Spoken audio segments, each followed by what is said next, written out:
여러분, 10월이 시작됐습니다. 저는 춥지도 덥지도 않은 가을의 한 중심 10월이 제일 좋습니다. 네, 여러분에게도 좋은 계절이 되기를 빕니다. 지금 고향의 하늘 보고 계시죠? 네, 하늘이 다소 뿌연데요. 자, 10월 초순에는 오전엔 가끔 구름이 드리우지만 햇살도 함께 얼굴을 비추면서 기분 좋은 쾌청함이 이어질 것으로 보입니다. 추석 연휴 내내 그러할 것 같은데요. 자, 좋은 날씨가 예상됩니다. 자, 중순쯤에는 비교적 맑고 상쾌한 날이 예상된다고 하는데 아침 공기도 시원하게 느껴질 것 같습니다. 10월은 한마디로 말해서 날씨가 들쭉날쭉 변화무쌍한 달이 될 것이다. 이렇게 예보가 되고 있습니다. 아침 저녁엔 서늘하니까 가벼운 외투나 겉옷 준비하시고 갑작스러운 비에도 대비하셔야 한다. 기상청은 이렇게 조언하고 있습니다. 시청자를 가스라이팅하지 않는 김용민 TV 김용민 브리핑. 자, 오늘도 10월의 첫날 방송 시작하겠습니다. 오늘 노종면 더불어민주당 의원 초대하고요. 오창익 인권연대 사무국장과 함께하는 날이죠.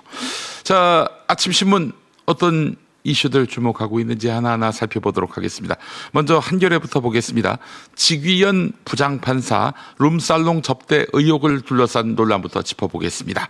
대법원 감사 결과 1년에 한 차례 판사가 비용을 내서 만든 자리다. 이렇게 규정했지만 민주당은 정반대의 주장을 내놓았습니다. 민주당 정의찬 원내대표 정무실장은 기자회견에서 제보자가 직위원 판사와 함께 수년 동안 20차례 넘게 수백만 원대의 룸살롱에서 피접대를 주고받았다고 증언했다. 이렇게 밝혔습니다. 단순한 직무 관련성을 따지기 전에 그 자체로 공직자의 심각한 결격 사유라는 것이죠. 제보 시점도 윤석열의 구속 취소 결정 직후였고 민주당은 룸살롱 내부 사진과 장소까지 제보받아서 공개했었죠. 자, 그런데 정의찬 실장은 제보자와의 녹취록 등 직접 증거는 내놓지 않았습니다. 자, 상황 지켜보고 하나하나 까겠다는 건지. 그런데 공수처에다가 자료는 다 냈다고 또 밝히고 있네요. 공수처 수사, 지금 대법원의 비협조로 난항을 겪고 있는 상태인데요.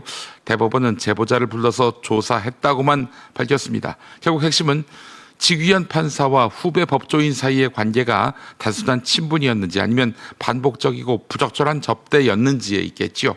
접대한 사람이 변호사다 이런 이야기도 나오고 있는 상황입니다. 자, 다음은 동아일보입니다. 검찰개혁 2라운드로 불리는 이슈 전해드릴 텐데요. 이재명 대통령이 국무회의에서 검찰을 향해 강도 높은 비판을 쏟아냈습니다. 무죄가 선고돼도 검찰이 기계적으로 항소, 상고해서 국민에게 고통을 준다는 것이죠. 이재명 대통령은 억울한 사람을 만들면 안 된다. 국가가 왜 이렇게 잔인하냐? 라고 목소리를 높였습니다. 정성호 법무부 장관도 예외적인 경우를 빼고는 검찰의 항소 상고를 금지하도록 형사소송법 개정이 필요하다고 화답했습니다. 실제로 검찰이 항소해도 2심에서 무죄율은 98%에 달했습니다. 1심에서 무죄 나와가지고 검찰이 항소를 냈는데 2심에서 똑같이 무죄가 나올 확률이 98%라는 겁니다. 자, 국민은 이렇게 검찰이 항소하면 자동적으로 재판에 빨려 들어가게 되는데요. 그 과정에서 돈과 시간을 허비하게 되는 것입니다. 자, 정부 조직법 개정안이 어제 통과됐습니다. 검찰청은 78년 만에 폐지되고 수사권은 중대범죄수사청, 기소권은 공소청으로 분리됩니다.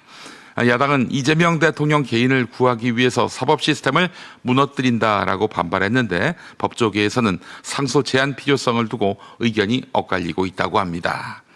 다음 소식입니다. 이번에도 동아일보인데요.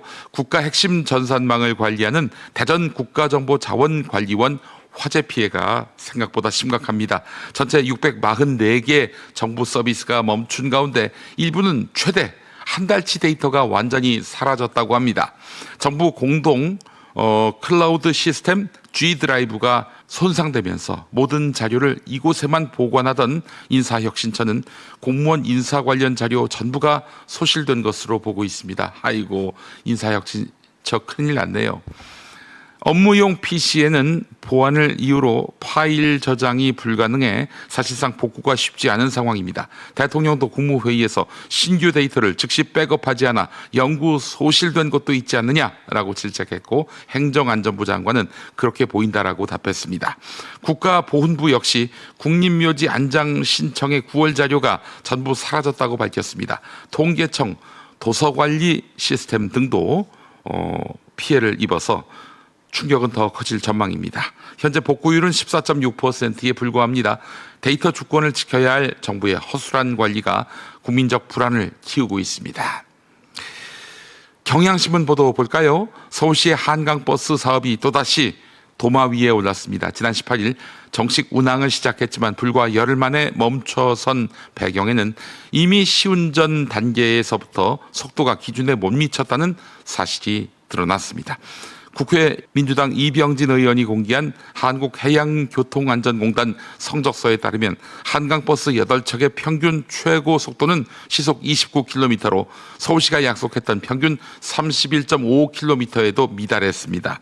그럼에도 시는 시민에게 급행 54분, 일반 75분 운행이 가능하다며 홍보하다가 정식 브리핑 당일에서야 갑자기 소요 시간을 54분에서 82분, 75분에서 127분으로 바꿨습니다. 이병진 의원은 속도 한계를 알면서도 교통혁신이라고 포장했다, 이렇게 비판했습니다. 오세훈 시장이 시민을 상대로 사기친 셈이네요. 실제 운항은 기계 결함까지 겹치는 바람에 중단된 상태지요. 한 달 정도.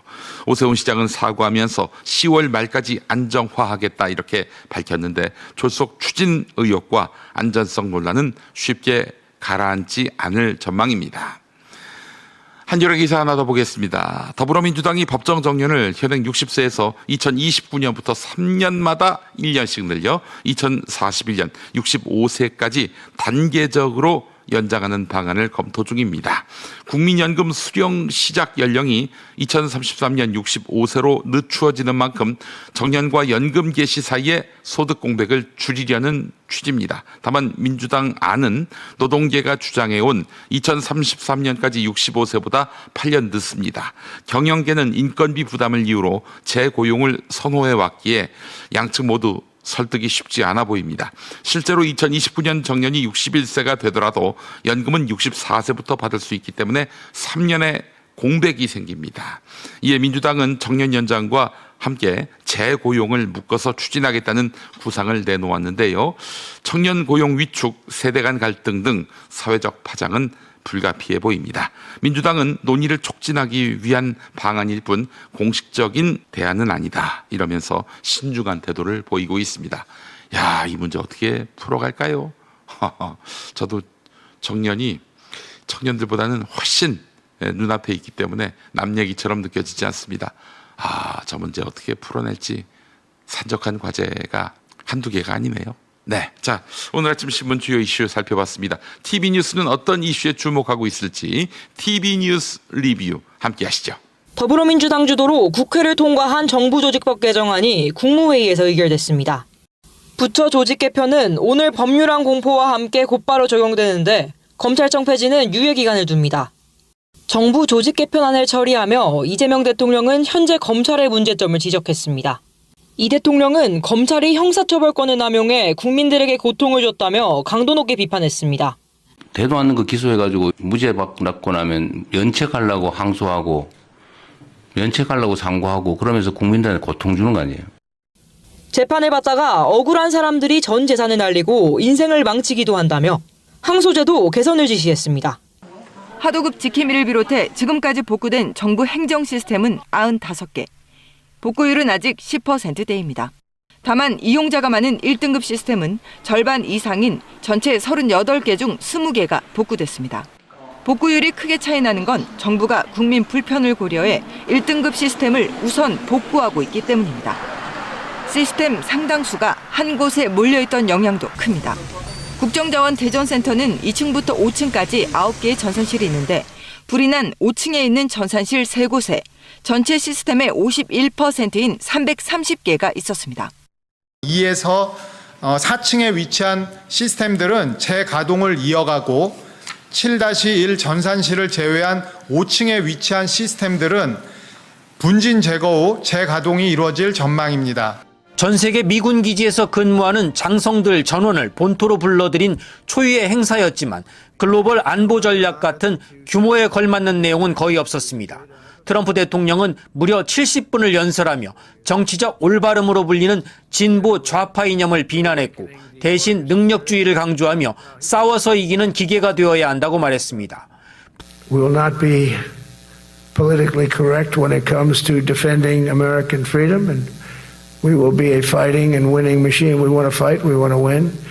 부처 이름을 국방부에서 전쟁부로 바꾼 것도 군대의 목적과 정체성을 재확인하기 위한 거라고 강조했습니다. 또 핵을 재건했고 업그레이드할 거라면서도 사용하지 않기를 바란다고 말했습니다. 지난 2월 4일 내란 혐의로 구속된 윤석열 전 대통령이 법원에 자신의 구속을 취소해달라고 청구했습니다. 이 소식이 처음 보도되고 50여 분쯤 뒤 해당 사건의 재판장인 지기현 부장판사가 자신의 휴대전화를 교체했습니다. 오후 3시 23분 6년간 사용하던 삼성 갤럭시 S10을 최신 모델인 S25 울트라로 교체했다가 6분 뒤 다시 기존 기기로 돌아온 지판사는 다음 날인 5일 새벽 5시쯤 다시 S25 울트라로 교체했습니다. 유심칩을 몇 차례 옮겨 꽂았던 것으로 보입니다. 이로부터 한 달 뒤인 3월 7일 지판사는 전례 없는 구속기간 계산법으로 윤 전 대통령 구속 취소를 결정했습니다. 그런데 지판사는 석 달 만에 또다시 휴대전화를 교체합니다. 유흥업소 접대 의혹으로 다시 논란에 선 직후였습니다. 조희대 대법원장의 대선 개입 의혹을 따지겠다며 민주당 주도로 개최된 국회 법제사법위원회 청문회. 사법 독립을 보장한 헌법과 법률에 따라 청문회에 불출석한다고 의견서를 냈던 조 대법원장을 비롯해 주요 증인들은 모두 출석하지 않았습니다. 불출석에 대한 출석 요구에 대한 의견서? 이게 지금 증인의 태도입니까? 오죽했으면 대법원장이 불출석 사유서가 아니라 의견서를 냈겠습니까? 조 대법원장의 불출석에 민주당 법사위원들은 대법원에 대한 국정감사 기간을 늘리는 걸로 응수했습니다. 대법원 국감은 당초 이번 달 13일 하루였지만 하루를 더 늘려 오는 15일 현장 국감도 진행하는 겁니다. 조희대 대법원장 나으리께서 국민들 앞에 나오시는 것이 번거로우시다면 저희가 직접 찾아가 알현토록 하겠습니다.